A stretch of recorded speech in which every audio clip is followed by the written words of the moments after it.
अभिनेत्री कंगना रनौत की आगामी फिल्म भारत भाग्य विधाता का ट्रेलर हुआ रिलीज। मुंबई में अभिनेत्री कंगना रनौत की फिल्म भारत भाग्य विधाता का ट्रेलर रिलीज हुआ। ट्रेलर के मौके पर फिल्म से जुड़े सभी कलाकार मौजूद रहे।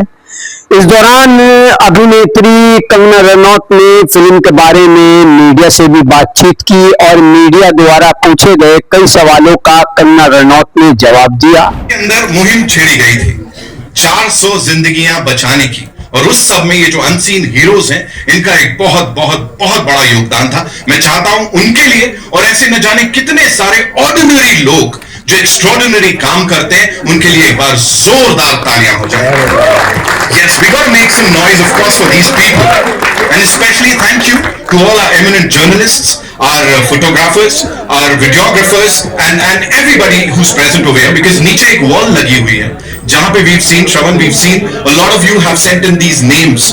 बड़े सारे लोग जो आपके हिसाब से भारत भाग्य विधाता हैं, उन सबका नाम आपने दिया है। एंड इस एक मुहिम में, इस एक कहानी का हिस्सा आप लोग भी कहीं ना कहीं बने हैं। तो एक बार अपने लिए जोरदार तालियां बजा लीजिए। Thank you so much.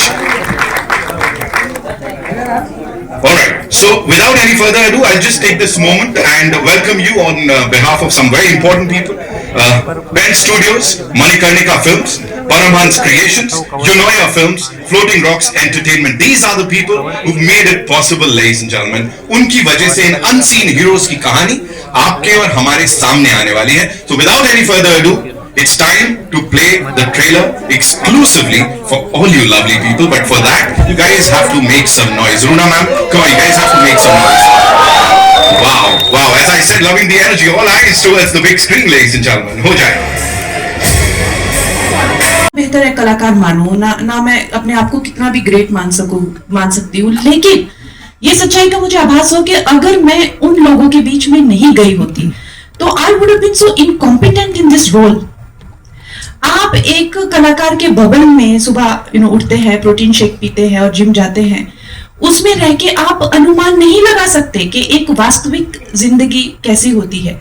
और मैं चाहे मैं एक मिडिल क्लास बैकग्राउंड से आती हूँ, लेकिन फिर भी मैंने एज ए टीनेजर शुरू किया था। एक काफी लंबा अरसा मुझे फिल्म इंडस्ट्री में यहाँ की जिंदगी, तो मुझे लगता है कि मेरे लिए एक to be worthy of this role, मुझे एक ऐसी कड़ी तपस्या करनी थी। जब मैं वो तपस्या के फेज से जा रही थी तो मुझे लगा कि मुझे ऐसी तपस्या क्यों करनी पड़ रही है, मेरा इससे क्या लेना देना, मैं तो एक कलाकार हूं और यहाँ पे बहुत ज्यादा तपना पड़ रहा है। तो जब मैंने किरदार निभाया तो मुझे इस बात का एहसास हो कि मैं कितना दूर हूं, वास्तविकता से कितना दूर थी मैं, और कितना जरूरी था मेरे लिए वास्तविकता को समझना कि हर एक महिला हर दिन जो 4 बजे उठकर पानी भरकर लोकल ट्रेन में आते हुए सब्जी लेकर सब्जी काटते हुए जब घर जाती है और बीच में जो है उसको हर तरीके की अपमान का सामना करके, लोगों की जानें बचाकर, लोगों के एक्सक्रीशन साफ करके, बलगम थूक साफ करके जब वो हंसते हुए घर जाती है तो हमें अपने आप को देखकर बहुत छोटा महसूस होता है। तो ये कैरेक्टर को करते हुए मुझे इस बात का आभास हुआ। Thank you so much. Jayanti ji, आपसे एक सवाल होगा। असली कहानियों पर फिल्में आजकल बहुत ज्यादा बन रही है, रियलिस्टिक सिनेमा इसे कहा जा सकता है।